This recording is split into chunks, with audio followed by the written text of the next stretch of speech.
오늘 제목은 뱀같이 비둘기같이 이런 제목입니다. 따라서 합시다. 뱀같이 비둘기같이. 옆 사람에게 우리 뱀처럼 비둘기처럼 삽시다. 이게 뱀처럼 산다는 건 좀 그러긴 해요. 오늘 성경이 우리에게 의미하는 바가 뭔지 한번 살펴보려고 합니다. 이번 주일 설교는 제가 고난주일이기 때문에 고난에 대한 설교를 하면서 또 사순절에 대한 이야기도 하려고 했습니다. 사순절은 40일이라고 하는 말이죠. 그러니까 예수님의 부활을 맞이하기 전에 40일 동안 준비한다는 의미입니다. 원래는 우리 초대교회 때는 어떤 의미였냐면 세례, 부활주일 날 세례를 베풀었거든요. 그래서 세례 받는 사람들이 40일 동안 잘 준비했다가 경건 생활을 했다가 부활주일 날 세례 받는 것이 사순절이었습니다. 그러다가 어거스틴이라고 하는 아주 유명한 신학자이면서 목회자가 되신 분이 있는데, 어거스틴의 때에 이걸 세례 받는 사람만 할 게 뭐가 있냐, 우리 전 성도들이 다 하자. 그래서 그때부터 이제 전 성도들이 이제 주님의 부활을 준비하는 그런 기간이 사순절이었습니다. 지금 우리가 사순절을 지금 보내고 있고, 이 사순절의 하이라이트, 그것이 고난주간이라고 볼 수가 있습니다. 그래서 이 사순절 또 고난주일 설교 준비를 쭉 하려고 하는데, 무슨 내용은 정리가 되는데 그 마음에 확정이 안 돼요. 감동이 안 돼서 고민을 좀 하다가 모든 걸 다 내려놓고 기도의 자리에 갔습니다. 하나님, 이번 주에 설교를 준비하려고 하는데 내용은 이렇게 했으면 좋을 것 같은데 마음에 감동이 안 되네요. 어떻게 했으면 좋겠습니까? 그러면서 본당에서도 기도하고 지하실에서 기도하고 또 성도들을 위해서 기도하고 나라를 위해서 기도하고 또 여러 가지를 놓고 이제 기도하는 가운데 이 말씀을 하나님이 마음에 감동하셔서 이 말씀을 전하려고 합니다. 조금 지금 현재 우리 교회 그 절기죠. 그러니까 교회력과는 조금 다를 수 있긴 하지만 그래도 이 말씀을 어느 누군가는 꼭 들어야 된다, 들어야 되기 때문에 하나님께서 감동하신 줄로 믿고 이 말씀을 전하려고 합니다.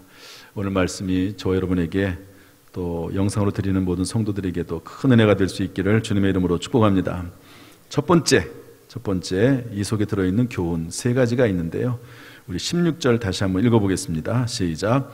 보라, 내가 너희를 보냄이 양을 이리 가운데로 보냄과 같도다. 그러므로 너희는 뱀같이 지혜롭고 비둘기같이 순결하라.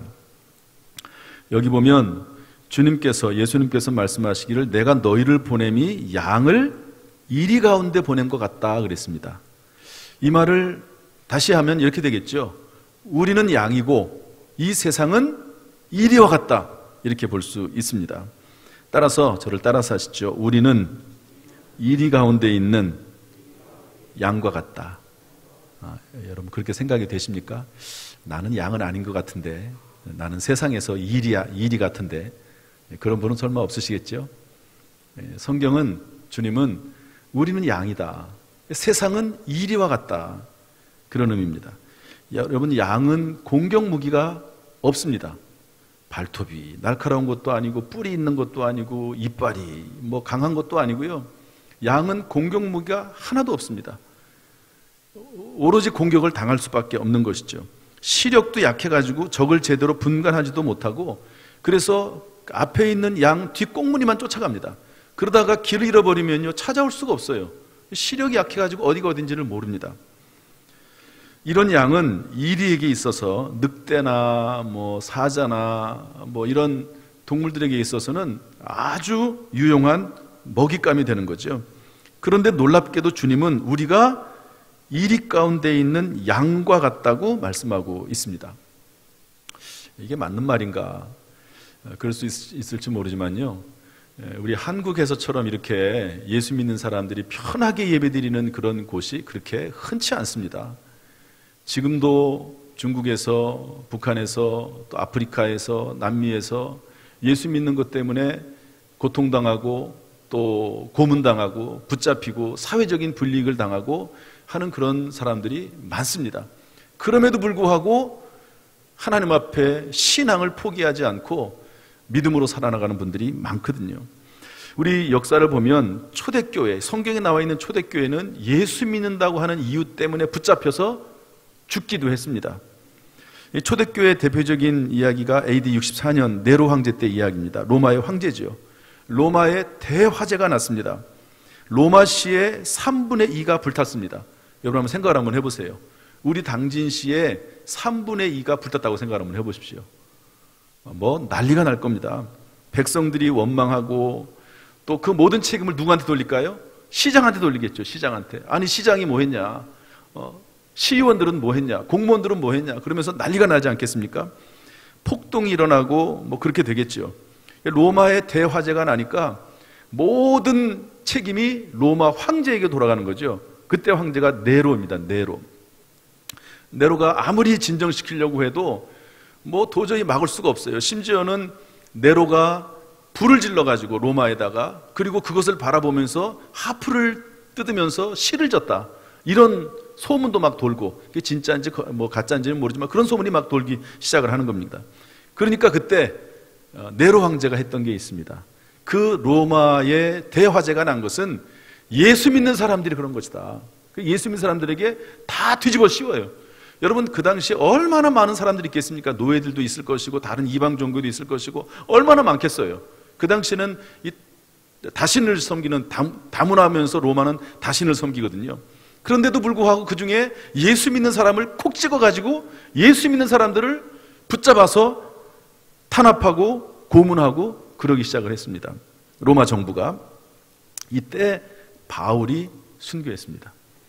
이때 베드로가 십자가에 달려서, 거꾸로 달려서 죽습니다. 엄청난 일이 일어난 거죠.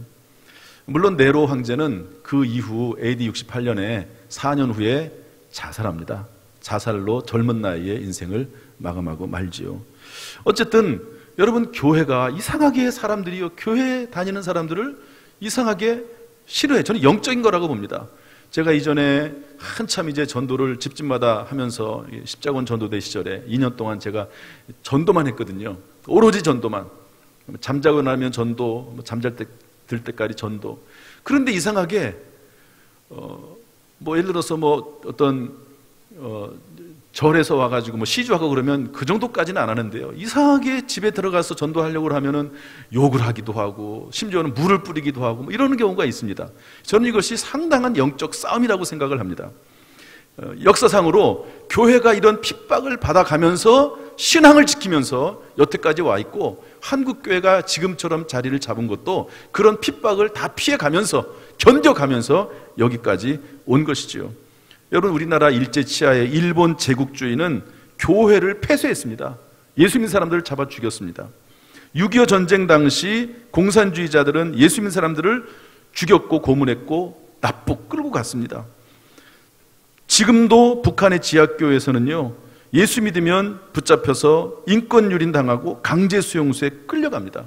여러분, 공산주의와 기독교는 함께 할 수가 없습니다. 왜 그럴까요? 여러분, 공산주의는 유물론입니다. 무신론이거든요. 함께 할 수가 없어요. 물론 공산주의자들 중에서 예수 믿는 사람들이 있습니다. 제가 예전에 중국 갔을 때 중국 교사인데 그분은 예수를 믿더라고요. 그런데 절대로 예수 믿는 것을 밝히지 않습니다. 왜냐하면 어떻게 보면 공무원들이죠. 공산당이거든요. 공산당은 예수 믿을 수가 없습니다. 법적으로 예수 믿을 수가 없어요. 밝히지는 않아요. 그런데 이분이 이제 공부를 하면서 어떻게 복음을 들어가지고 예수를 믿기는 하지만 밝히지는 않습니다. 중국의 고위 공직자들 중에서 예수 믿는 사람들이 꽤 많이 있습니다. 그러나 밝히지를 않는 거죠. 우리 아이들이 직장을 다니고 있습니다. 이제 대학 졸업하고. 그런데 직장 잘 다니고 있는데요, 어떤 문제가 있냐면 이 술 문제가 있더라고요.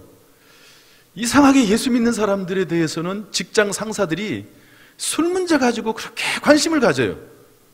그래서 술을 먹이려고 그렇게 합니다. 참 그거 곤혹스러워요. 제가 얘기 들어보니까 저하고도 얘기하고 저희 아내하고도 얘기하고 그런 일들을 가지고 얘기하는데, 어쨌든 그럼에도 불구하고 그걸 잘 피해 나가고 또 지혜롭게 대처를 하고 그렇긴 하는데요, 이상하게 예수 믿는 사람들에게 더 짓궂게 얘기하고 더 술을 먹이려고 하고 또 그리고 지켜봐요, 또 이렇게 지켜보고 있어요. 이런 것들이 마치 뭐 강도의 세기의 차이는 있을지 모르지만 예수 믿는 사람들이 이리 가운데 있는 양과 같다, 그런 면으로도 볼 수가 있습니다. 혹시 여러분들이 이리 가운데 있는 양과 같은 심정은 아닙니까? 내가 직장 생활을 하고 학교 생활을 하고 사람들을 만날 때 내가 예수 믿는 것이 괜히 예수 믿는 것을 밝히면 불편할 것 같기도 하고 손해볼 것 같기도 하고 뭐 그런 마음이 들지는 않습니까? 이런 상황입니다. 지금 이런 오늘의 말씀이 그런 상황이에요.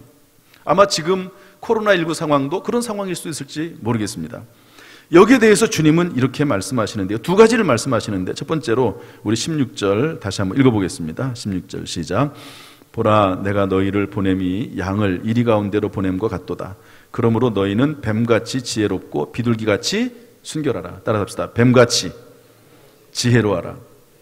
우리 옆 사람에게 한번 얘기해 보실래요? 뱀같이 지혜로웁시다. 여러분, 지혜롭다는 말은 헬라어로, 성경 원어로 신중하고 분별력 있다 하는 의미입니다. 좀 더 강력하게 말하면요, 영악하다는 거예요. 여러분, 영악한 사람 있죠?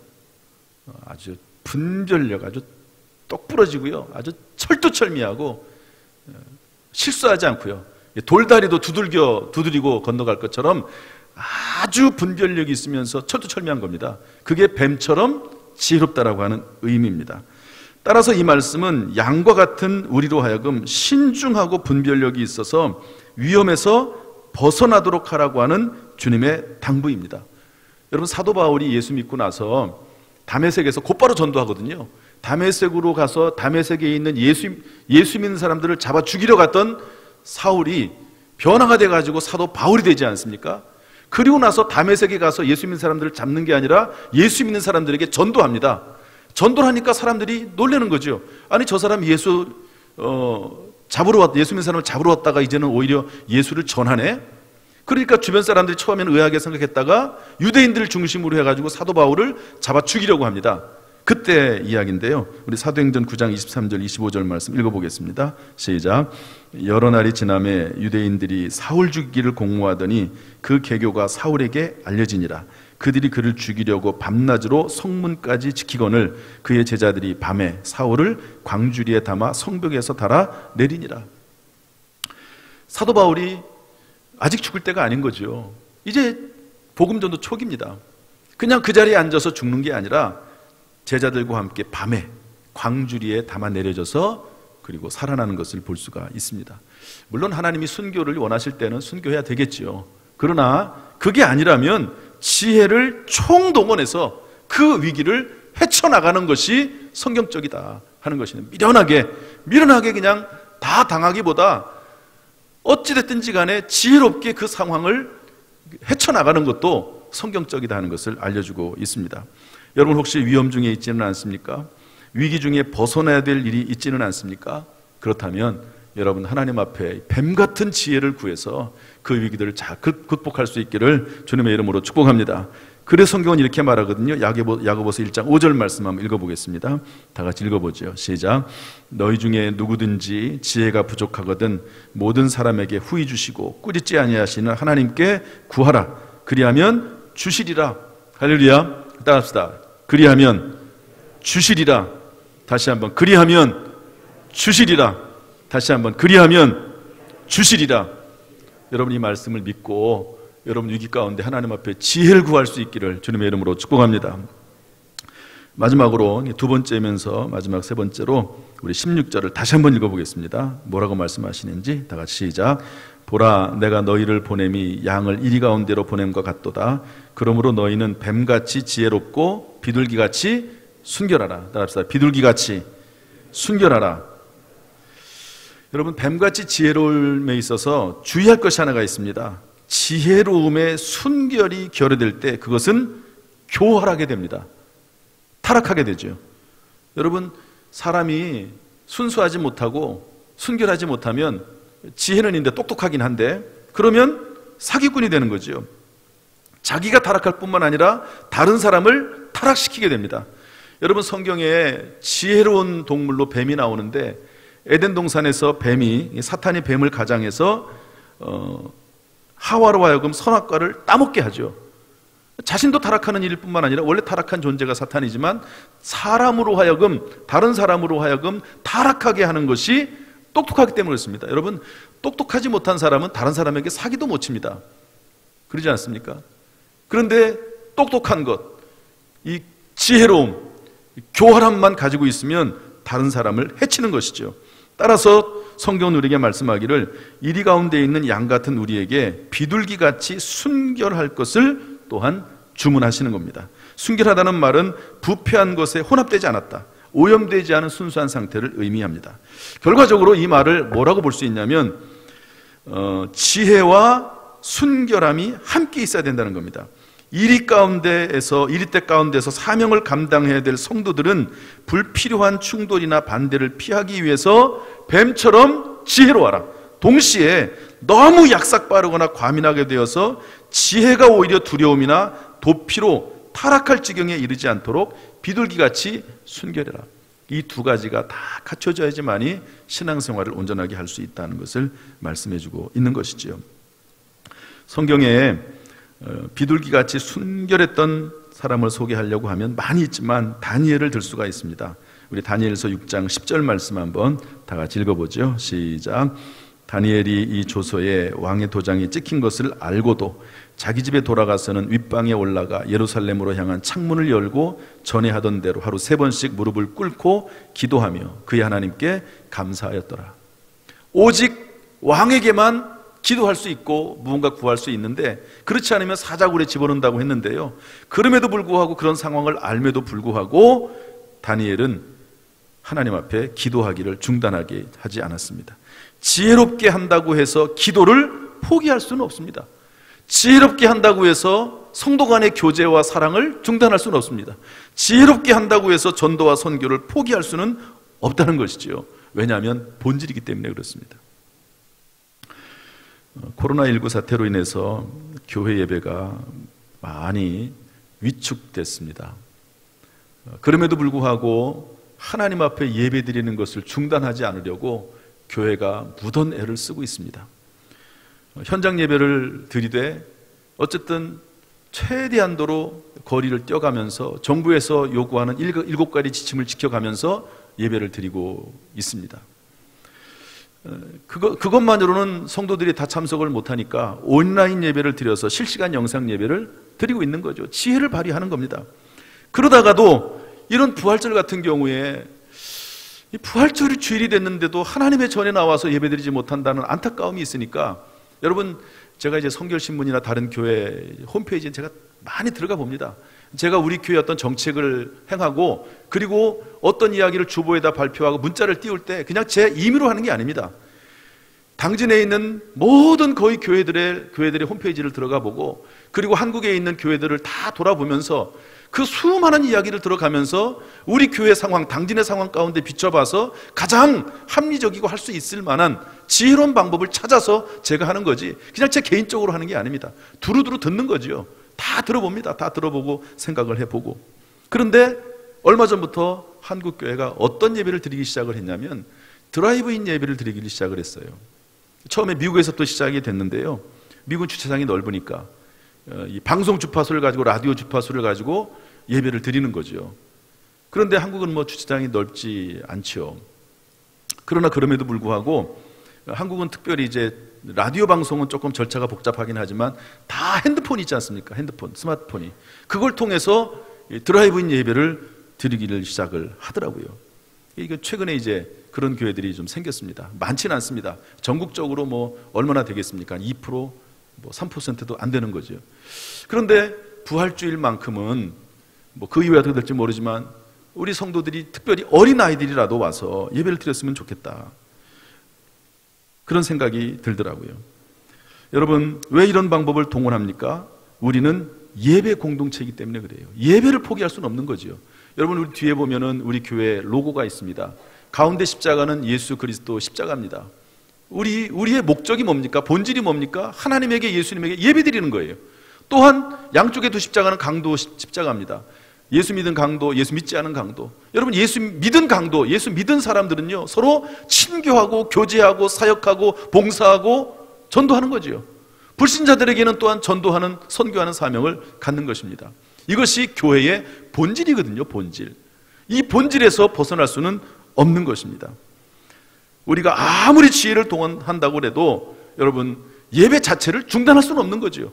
뭐 드라이브인 예배를 통해서, 실시간 영상 예배를 통해서 예배를 드리는 겁니다. 드리는 거죠. 왜? 본질이기 때문에 그렇습니다. 그런데 벌써 오늘까지 우리가 6주를 전교연이 함께 모이지 못했습니다. 식탁 교제도 못했습니다. 사역 봉사도 하지 못했습니다. 더욱 안타까운 것은 다음 세대 대부분은 성전 뜰을 전혀 밟지 못했다는 겁니다. 예배당에 들어오는 건 고사하고 예배당 근처에도 오지 않는다는 거예요. 저는 이것이 교육적으로 결코 유익하지 않다고 생각을 합니다. 그래서 부활주일만큼이라도 자녀들과 부모님들이 함께 온 가족이 성전 뜰에서라도 예배 드리는 것, 이것은 상당히 중요한 교육적 효과가 있고 아이들에게도 유익하다고 생각이 돼서 부활주일 예배를 드리고요. 또 부활주일 예배 때 하나님 앞에 또 다 같이 모여서 예배 드리는 것, 귀중한 일이라고 생각을 해서 시도를 하게 됐습니다. 사랑하는 성도 여러분, 혹시 현실적인 두려움에 도피하거나 포기하고 싶지는 않습니까? 예배 문제뿐만 아니라 모든 우리의 삶에 있어서 어떤 경우에는 다 내려놓고 포기하고 그만두고 싶을 때가 있습니다. 그러나 그럼에도 불구하고 우리가 그 문제를 해결나갈 수 있는 것은 하나님 앞에 지혜를 구하는 것이고 본질을 붙잡는 겁니다. 본질을. 여러분, 본질을 붙잡는 가운데 하나님 앞에 지혜와 능력을 구하면 하나님께서 그 모든 문제를 해결할 수 있는 힘과 능력을 주실 줄로 믿습니다. 그래서 히브리서 12장 2절은 이렇게 말씀하고 있습니다. 다 같이 읽어보겠습니다. 시작.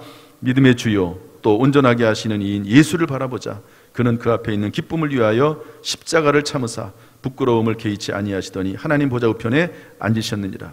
여러분, 우리가 믿음 안에서 본질을 붙잡고 십자가를 참으면 반드시 기쁨이 우리에게 주어질 줄로 믿습니다. 우리를 통해서 하나님의 영광이 드러날 줄로 믿습니다. 말씀을 정리하겠습니다. 오늘 시간 정말로 하나님께서 저와 여러분에게 뱀같은 지혜와 비둘기 같은 순결함을 주시기를 주님의 이름으로 축복합니다.